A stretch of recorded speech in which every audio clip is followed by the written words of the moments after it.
Hey, what's up, everybody? This is the KMN 1971 back with another edition of my comic book collection spotlight series.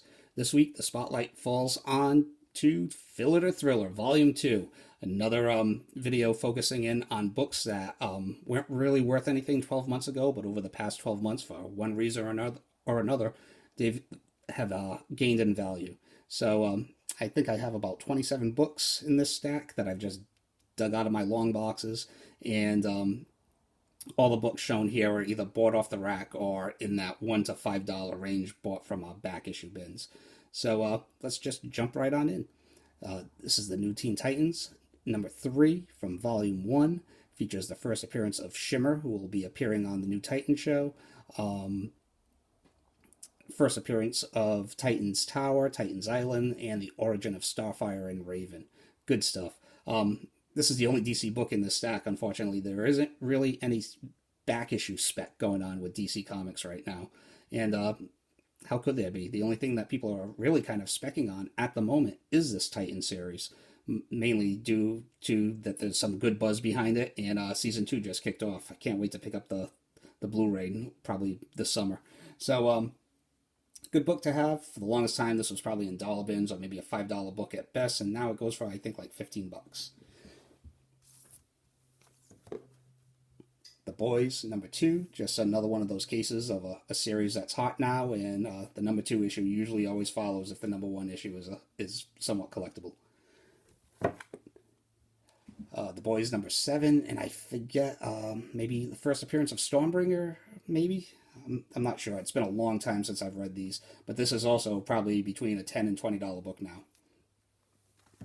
Some Endgame leftovers, New Avengers, number 11, the first appearance of Ronan, and of course, the New Avengers, number 27, which features the first appearance of Hawkeye as Ronan. And I have heard rumors that the Ronan character will be showing up in the Hawkeye series. None of that's been verified, of course, but if I've heard it, guaranteed one of you guys out there have probably heard it too. Captain America, number 333, I just picked this up in my last comic book collection, actually my last comic book haul, and this features the first appearance of John Walker as Captain America. But if you just look a little closer, they have like a bunch of floating heads of who might be Captain America. Doesn't that kind of look like Smiling Stan in the background? I think so. Captain America number 354, which features the first appearance of John Walker as the U.S. agent. Clear some of these out. Oops. The Sensational She-Hulk, number 1, newsstand edition, too. So, another book, people are just gravitating towards the Sensational She-Hulk, number 1, if they can't afford the Savage She-Hulk, number 1. Good John Byrne stuff. And if you're gravitating towards that, I would recommend gravitating towards this. This is The Incredible Hulk, number 441, which features She-Hulk in this Pulp Fiction homage cover, which I've always been big on. So I guess now, due to the She-Hulk hype, this is also between like a $15 and maybe $20 issue. Nova, number 1, from I think the 2006 series. And Nova, I think, is kind of like the cosmic version of Moon Knight. Marvel fans just keep on clamoring for Nova to make an appearance on the big screen. And kind of like She-Hulk, I think people that can't get their hands on a Nova Volume 1, number 1, are gravitating towards this issue. Once again, picked this up out of a dollar bin last year, and I think this is like a $15 book right now. Another former dollar bin special, The Eternals, number 9. And this features the first appearance of Sprite, who's supposed to be this elder, eternal, godlike character in the form of a child. Almost kind of like, I guess, like Kid Loki. Another book that I just showed off in my last comic book haul, Dakota North, number 1. Another book that was dollar bin fodder, but I guess there's rumors now that she will have an upcoming ABC TV series. Marvel Superhero Secret Wars, number 1. All-time classic. I would recommend getting the entire series, to be honest. For the longest time, the only issue that people cared about in this series was issue number 8.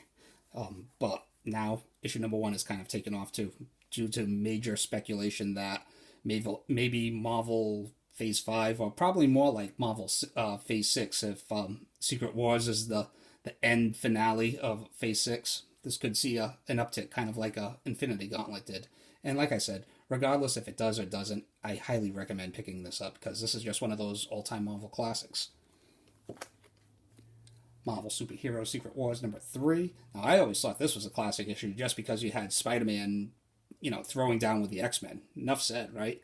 But this features the first appearance of Titania, who is rumored to be the antagonist for She-Hulk in the upcoming Netflix, Disney Plus series. Yeah, right, Netflix. So, but I've also heard other reports that it might be Thundra from the Fantastic Four villain. So take it with a grain of salt. But once again, either way, whether the hype comes to fruition or not, you should really have Secret Wars 1 through 12 in your PC, in my opinion. Exiles number 2, the first appearance of the MCU-style Valkyrie. And this book, there was a variant that came out that was instantly kind of like a key, but no one really cared about the A cover. But now, all of a sudden, this is once again like a $10 to $15 book, as is this.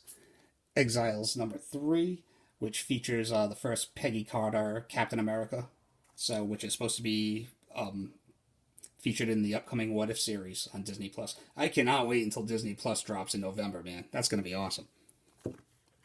Speaking of Valkyrie, Valkyrie number 1, one shot. I have no idea. I mean, this was just a bargain bin issue that I picked up last year once again. I think people just like the cover and maybe a low print run. I don't know, but it's like a $15 book. I always love it when classic runs, issues from classic runs pop. So, Fantastic Four number 244, part of the classic John Byrne Fantastic Four run from the 1980s. And this is the first appearance of Nova, Herald of Galactus.